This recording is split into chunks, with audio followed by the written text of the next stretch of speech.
Welcome viewers.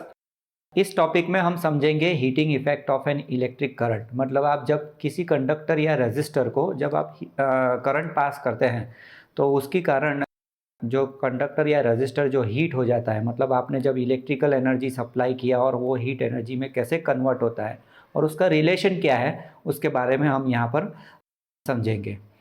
तो उसके लिए पहले हम ये समझते हैं कि मटेरियल हीट कैसे होता है। तो उसके लिए हमने पहले ओम्स लॉ में देखा था कि किसी कंडक्टर को मैं एक्सटर्नल एनर्जी देता हूँ, जैसे सपोज़ मैंने उस मटेरियल को हीट किया, तो बाहर से आप जब टेम्परेचर देंगे तो जब वो टेम्परेचर देने के कारण कंडक्टर के अंदर जो एटम्स या आयन्स हैं वो एनर्जी गेन करेगा, और वो एनर्जी जब गेन करता है तो अपनी लेटाइस साइड पे वो वाइब्रेट होने लगता है।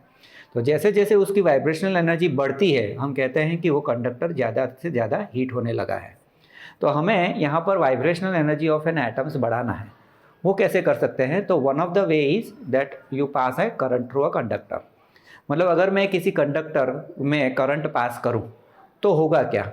जब आप करंट पास करते हैं तो इलेक्ट्रॉन्स जो है उसकी स्पीड बढ़ जाती है। कैसे, हम यहाँ पर देखते हैं। सपोज लेट अस से मैंने एक कंडक्टर लिया। हम यहाँ पर जो कंडक्टर लेते हैं वो है कॉपर। तो इसमें कॉपर आयंस होंगे। कॉपर आयंस मतलब Cu प्लस के आयंस होंगे जो अपनी लेटाइस साइड्स पे सब्सटीट्यूट होते होंगे।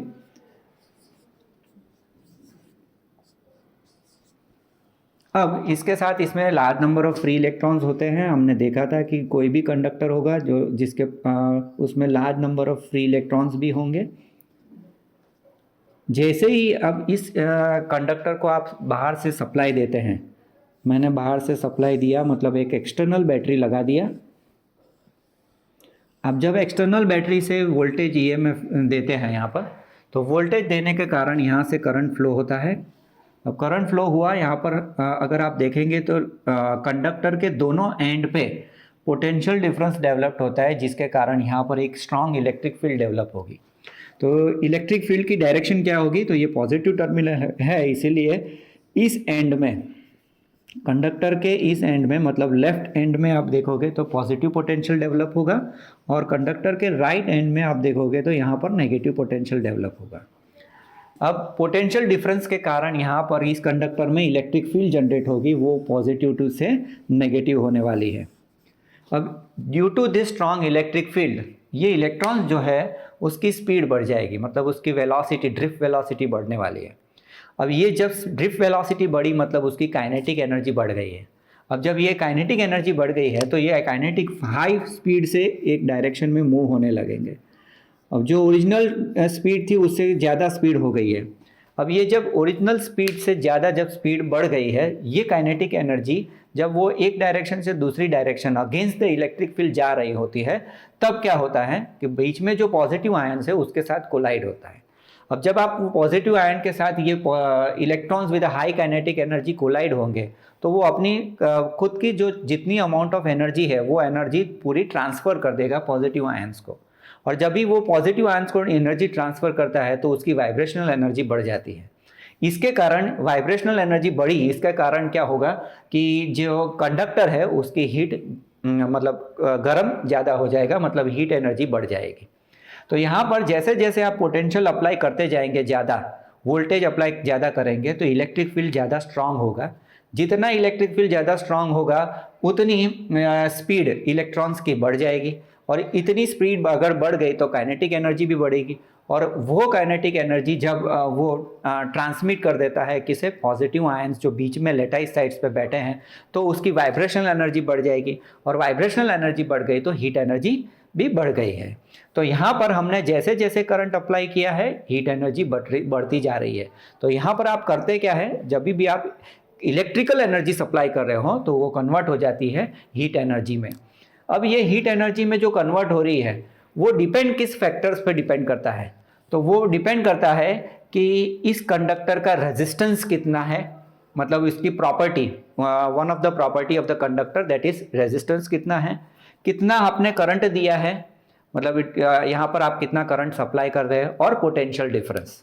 तो अगर आपको रिलेशन अगर लिखना हो कि what is the relation between heat energy and electrical energy, तो उसे आप इस तरह से लिख सकते हैं, वो है H stands for heat energy, तो हम यहाँ लिख सकते हैं H is equal to V I into T.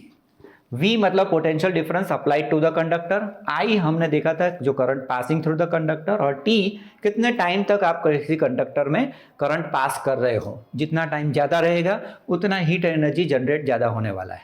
तो आपने हीट एनर्जी को इलेक्ट्रिकल एनर्जी को हीट एनर्जी में यहाँ पर कन्वर्ट किया है। इस इक्वेशन को आप इस तरह से भी लिख सकते हैं, VIT मतलब V की जगह ओम्स लॉ का इक्वेशन लगा दे IR, तो ये हो जाएगा I²RT। इसमें एक कांस्टेंट क्वांटिटी आता है डिवाइडेड बाय आप J भी लिख सकते हैं, जिसे कहते हैं जूल्स कांस्टेंट। तो एक्चुअल इक्वेशन इज लेटर से H is equal to I²RT upon J, और या तो आप यहाँ पर I is equal to V by R substitute करोगे तो इसे ही लिख सकते हैं V² by R into T। So this is the relation between electrical energy and heat energy.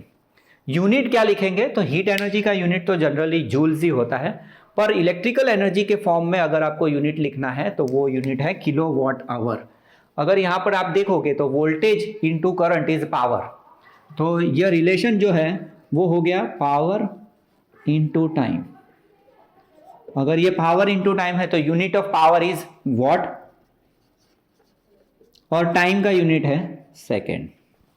तो हीट एनर्जी या तो इलेक्ट्रिकल एनर्जी का यूनिट आप लिख सकते हैं वॉट इनटू सेकेंड। अब ये रिलेशन हम जो जूल्स और किलोवाट आवर के बीच में आप एनर्जी का रिलेशन फाइंड कर सकते हैं, वो कैसे करेंगे।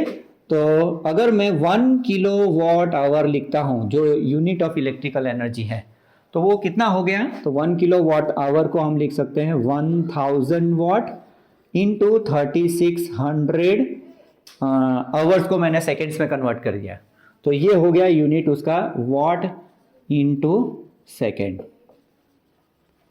तो ये कितना होगा 3.6 into 1 2 3 4 5 6, so 10⁶ watt into second. मतलब this is nothing but 3.6 into 10⁶ watt into seconds को आप जूल्स भी लिख सकते हैं। So 1 kilowatt hour is nothing but is equal to 3.6 into 10⁶ joules. तो ये हो गया relation between kilowatt hour and joules in terms of units. तो हमने अभी थियोरी में देखा कि किसी कंडक्टर या रजिस्टर में जब आप इलेक्ट्रिकल एनर्जी सप्लाई करते हैं तो वो हीट एनर्जी में कैसे कन्वर्ट होता है, और हमने यूनिट भी देखा कि इलेक्ट्रिकल एनर्जी का आप यूनिट किलोवाट आवर भी लिख सकते हैं, और हीट एनर्जी में यूनिट आपको पता ही है वो जूल्स है, और दोनों के बीच में रिलेशन भी हमने देखा कि 1 kilowatt hour is 3.6 into 10⁶ joules. अब आपने हमारे घर पे जो इलेक्ट्रिसिटी बिल आता है वो जनरली यूनिट में लिखा हुआ होता है। अब यूनिट क्या है, तो unit is nothing but amount of electrical energy जो कंज्यूम करती है वो, और वो यूनिट जो है वो किलोवाट आवर में होती है। तो हम जनरली 1 यूनिट को 1 किलोवाट आवर से रिप्रेजेंट करते हैं, और unit is nothing but amount of electrical energy consume. अब हम एक एग्जांपल लेते हैं कि अगर घर में कुछ इलेक्ट्रिकल अप्लायंसेस हैं, और उस इलेक्ट्रिकल अप्लायंसेस जैसे जैसे उसका पावर रेटिंग है उसके जैसे हम आप यूज़ करते हो तो कितना इलेक्ट्रिकल एनर्जी कंज्यूम होता है, और उसमें से आप अगर बिल कैलकुलेट करना है, एस्टिमेट करना है, तो वो कैसे कर सकते हैं। तो लेट अस से यहाँ पर अगर आप देखेंगे तो हमने कुछ अप्लायंसेस लिए हैं, जैसे आप देख सकते हैं यहाँ पर ये है LED बल्ब, और LED बल्ब का वाटेज हमने लिया है कि 20 वाट का एक LED बल्ब है, उसे मैं 6 घंटे चलाता हूँ, दिन में 6 घंटे चलता है सपोज एज्यूम किया है। फ़ैन जो 100 वाट का पावर रेटिंग है उसे हम 6 घंटे चला रहे हैं। फ्रिज जो है वो 300 वाट का है और उसे हम 24 आवर्स चला रहे हैं, और AC जो है वो 2 किलोवाट का है या तो 2000 वाट का है, और उसे हम 5 घंटे चला रहे हैं। तो टोटल वाटेज जो है वो बाय एन LED बल्ब वो कितना आएगा, वो दैट इज़ 120 वाट। उसी तरह से फ़ैन जो है उसका वाटेज हम कैलकुलेट कर सकते हैं 600 वाट, फ्रिज जो है वो 7 टू मल्टीप्लाई करना है, और एसी का 2000 इंटू 5 करोगे तो 10,000। तो टोटल वॉटेज जो यूज़ हुआ है, या तो टोटल वॉटेज यहाँ पर हम लोग यूज़ कर रहे हैं वो है 17,920 वाट। अब ये वाट जो है उसे हमें किलोवाट आवर में कन्वर्ट करना है, या तो ये वाट इंटू हमारे पास यहाँ पर आवर्स है, तो इसको किलोवाट आवर्स में अगर कन्वर्ट करना हो तो ये जो वैल्यू है 17,920 उसको हम डिवाइड करेंगे 1000 से, तो ये हमारी वैल्यू जो आएगी वो किलोवाट आवर में आएगी। तो कितनी आएगी? 17.920। सो दिस इज 17.920 किलोवाट आवर। इसका मतलब हुआ कि एक दिन में हम अगर ये अप्लायंसेस को इतना टाइम यूज़ कर रहे हैं तो टोटल यूनिट जो जनरेट हो रहा है, टोटल यूनिट वो जनरेट हो रहा है वो है 17.92 यूनिट्स, क्योंकि kilowatt hour is nothing but unit. Unit मतलब क्या हुआ कि कितना हमने इलेक्ट्रिकल एनर्जी कंज्यूम किया। हमने जीबी से इलेक्ट्रिसिटी से मतलब इलेक्ट्रिसिटी बोर्ड जो है उससे हमने कितनी इलेक्ट्रिकल एनर्जी कंज्यूम यूज़ कर रहे हैं, वो है 17.92। पर हमारा एक दिन का तो कभी बिल नहीं आता है। अगर हम 30 दिन ऐसे ही कंटिन्यूसली अगर यूज़ करते हैं तो इस 17.92 को अगर मैं मल्टीप्लाई कर दूँ 30 डेज के साथ, तो हमारी जो मल्टीप्लिकेशन की वैल्यू जो आएगी वो है लेट अस से 537.6 यूनिट्स। मतलब आपने पूरा 30 दिन इस इलेक्ट्रिकल अप्लायंसेस को इतना टाइम तक ऑपरेट किया है डेली, तो टोटल यूनिट जो यूज़ करेंगे हम फॉर 30 डेज वो होगा 537.6 यूनिट्स। अब एक यूनिट का इलेक्ट्रिसिटी बोर्ड कुछ फिक्स्ड अमाउंट रखती है। जैसे सपोज एग्जांपल ले लेता हूँ कि एक यूनिट का सपोज चार्ज करती है लेट अस 8 रुपीज़, तो 537.6 अगर यूनिट्स मैंने यूज़ किया है तो कितना अमाउंट होगा? तो हम लिख सकते हैं 537.6 मल्टीप्लाई बाई 8। और अगर मैं 537.6 मल्टीप्लाई बाई 8 करूँ तो कई लगभग 4300.8 आएगा, मतलब ऑलमोस्ट 4300 रुपीज़ हुआ। मतलब अगर एक महीने का बिल अगर मुझे कैलकुलेट करना है इस अप्लायंसेस का, अगर इस टाइम पे मैंने यूज़ किया है तो वो आएगा 4300 रुपीज़। तो इस तरह से हम क्या एज्यूम कर सकते हैं या तो एस्टिमेट कर सकते हैं कि जो भी इलेक्ट्रिकल अप्लायंसेस घर पे हैं उसे हम कितनी वैल्यू तक, कितनी फिक्स वैल्यू तक अगर हम ऑपरेट करते हैं तो हमारा बिल कितना आएगा।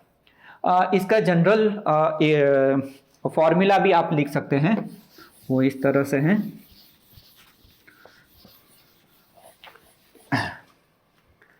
कि हमें फाइंड करना है कि टोटल इलेक्ट्रिकल एनर्जी कंज्यूम्ड वो अगर मुझे कैलकुलेट करना है तो हम इस तरह से लिख सकते हैं NWH into D divided by 1000। ये N क्या है? तो ये है number of appliances, W is wattage मतलब पावर रेटिंग जो दिया है, H मतलब आवर्स, D मतलब डेज, सबको मल्टीप्लाई कर दिया, डिवाइडेड बाय 1000 इसीलिए किया है क्योंकि उसको किलोवाट आवर में कन्वर्ट करना है। So this will give us the total electrical energy consumed. अगर ये जो वैल्यू आती है उसको मल्टीप्लाई बाय जो अमाउंट है एक यूनिट का अगर मल्टीप्लाई करेंगे तो हमारी वैल्यू जो पहले आई थी वही आ जाएगी। सो this is the general formula for total amount of electrical energy consumed.